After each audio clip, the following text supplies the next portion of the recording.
Hello everyone, আসসালামু আলাইকুম। It's me Tusimoni. তো আমরা আজকে যাচ্ছিলাম ধানমন্ডি 25 নম্বরে শেখ মুজিবুরের বাড়িতে। তো আমরা রিক্সা নিয়ে রওনা দিয়েছি।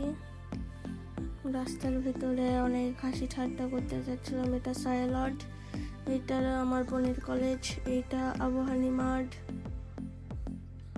এইটা শেখ মুজিবুরের সে ভাঙ্গাচোরা বাড়ি। আমরা ভিতরেও ঢুকছিলাম। যদি কেউ ভিতরের ভিডিও দেখতে ইচ্ছুক হন তো কমেন্টে বলে যাবেন, ফেসবুকে দিয়ে দিবনি। তো আমরা ওইখান থেকে চলে লেকের ওই দিকে যাচ্ছিলাম। আব্বু বাড়ির থেকে আসছিল ঢাকায়, তো লেকের ওই দিকে যাচ্ছি আমরা হাঁটতে হাঁটতে। এটা শেখ মুজিবুরের বাড়ির সামনে।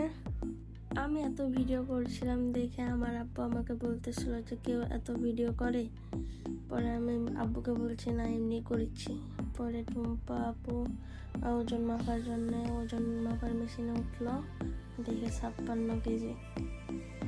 খাওয়া দাওয়া বন্ধ করে দিয়েছিল। তো এটা পুরো লেক।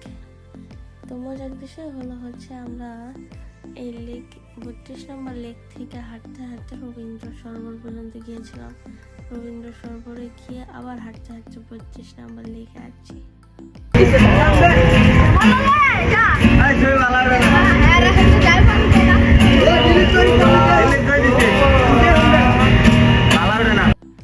আমি ওই গানের লুকে লুকে ভিডিও করছি। তো যাই হোক, 32 নম্বরে কিন্তু অনেক দোকান বসে, ছোটখাটো না, ভালোই দোকান বসে। সবাই বেশিরভাগ স্টুডেন্টরা দোকানগুলো বসায়।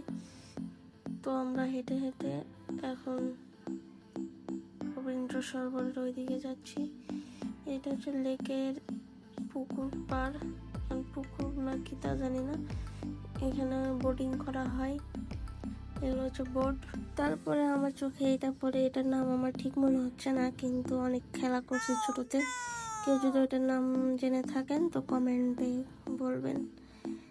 তো এটা হচ্ছে রবীন্দ্র সরোবর পার হওয়ার মানে একটা ব্রিজ।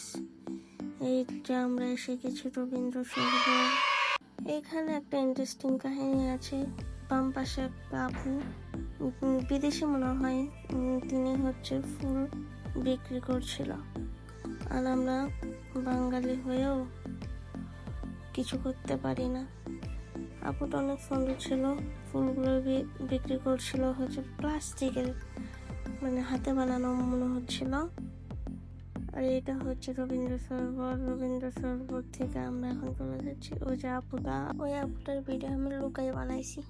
পরে গোলাপ ফুল, ওইখানে একটা ভাইয়া বাঁশি বাজাচ্ছিল। তো আমরা আবার রবীন্দ্র সরোবরে ঘোরাফেরা করে আবার লেকে 25 নম্বর বাড়ির সামনে চলে আসলাম। এখন আমরা আপুর অফিসের ওইদিকে যাচ্ছি। লেকের এখান থেকে আপুর অফিসের দূরত্ব 15 মিনিটের মতন। তো আমরা হাঁটতে হাঁটতে আপুর অফিসের সামনে চলে আসলাম। তো আপুর অফিসের নিচে এসে দেখি কাঠগোলাপের গাছ। তো আমরা কাঠগোলাপের একটা ডাল ভাঙতে চাইছিলাম।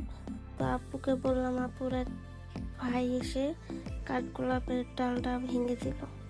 তো পরে আমরা এখন বাসার দিকে যাচ্ছি।